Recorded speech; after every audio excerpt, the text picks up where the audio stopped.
Social Justice Award. This recipient, Joan Spencer Whitman, has shown her entire life being about social justice and encouraging others to see, judge, and act with justice. For 23 years, she served on the Justice Commission of the Sisters of St. Joseph and Consociates, helping to bring to life the mission of promoting and taking action that lead to systemic change in accordance with the gospel values and the social teachings of the church, a life well led. Joan recognizes the importance of all members of our community being involved in the civic process by being informed voters and engaged citizens. She has become a community go-to person on legislative advocacy and voter registration questions. She has organized numerous candidate forums for people of faith, assuring that candidates are aware of the concerns of the faith community. Joan was an active observer of the Legislative Commission to End Poverty in Minnesota by 2020, the basis for the JRLC's recent Poverty Progress Report. In her work, she engaged people of many faiths to attend numerous Minnesota Legislative Committee hearings around poverty. She has been actively involved in numerous interfaith community engagement events, including her local Senate District Advocacy Fair and social justice programs and town hall meetings at local churches and synagogues.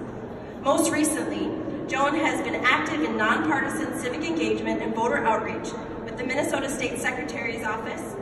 She has attended every JRLC Day on the Hill for the past 25 years.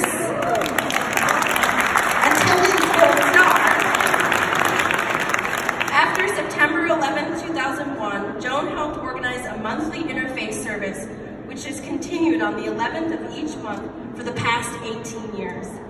Her nomination form quoted Joan as saying, quote, "Justice for everyone. If there is an issue and if there is an interfaith response, I am there.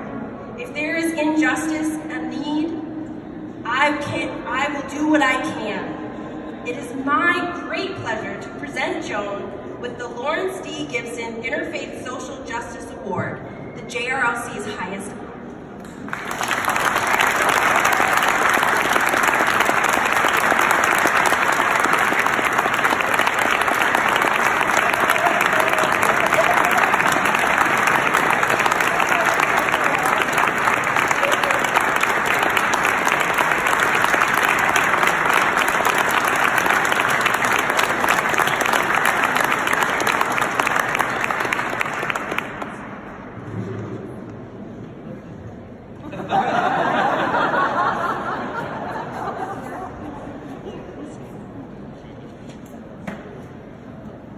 Thank you, Rachel and JRLC.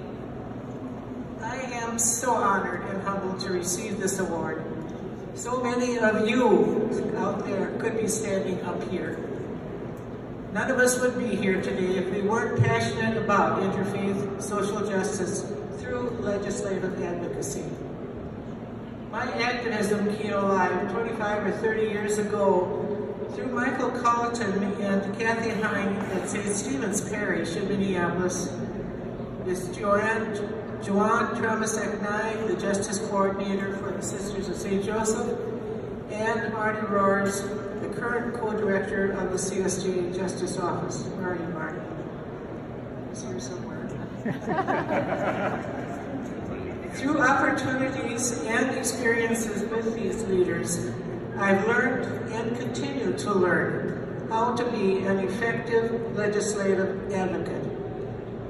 Our Legislative Advocacy Working Group, LAP, of the Justice Commission and the Spirit of St. Stephen's was adopted from St. Stephen's 18 years ago and now has around 270 members. Through lab trainings and email alerts, our members advocate with our legislators on justice issues with and for all God's people. The JRLC issues around children and families are dear to my heart, and I am so lucky to be represented by legislators who care about these issues. My representative, Dave Pinto,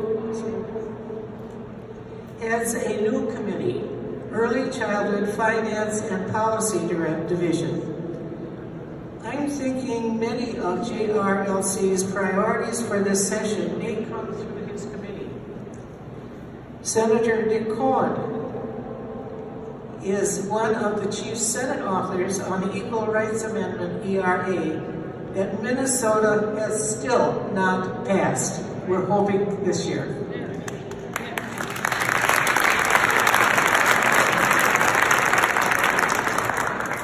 Although the ERA is not a 2019 JRLC priority issue, it is a huge equity issue that affects families.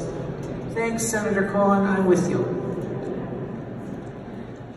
On this day that is so special to me, I want to include Wayne, my husband, a loyal supporter of JRLC, who had such a huge influence on my justice work. He enthusiastically offered me support while having a lifelong commitment to peace and justice on his own. He would be here today, but he left this earth 3 years ago this month. I want to acknowledge my family who are here to celebrate this honor with me. Bob, Jeannie is not able to be here. She lives in Menominee, could not handle the snow. Mary Jo, David, and Susan. Also here is my CSJ community, of which I'm a consociate, and my friends from Spirit of St. Stephen's. Thank you all. I want to especially thank Rita Quigley, Marty Roars, and the CSJ Justice Commission who nominated me for this award. In closing, I share with you a prayer that's my daily mantra. Jesus, help me to remember that nothing is going to happen today that you and I can't handle together. So, my friends, my passion for justice is supported by my faith, neither of which have diminished with age. I will be 88 at the end of this month, and I am not done yet.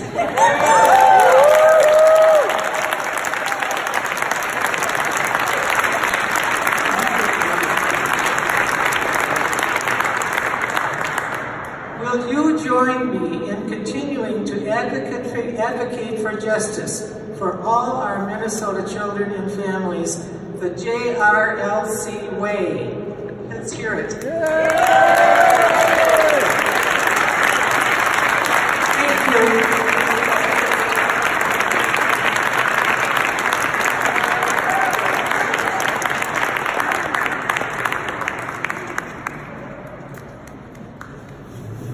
Well, oftentimes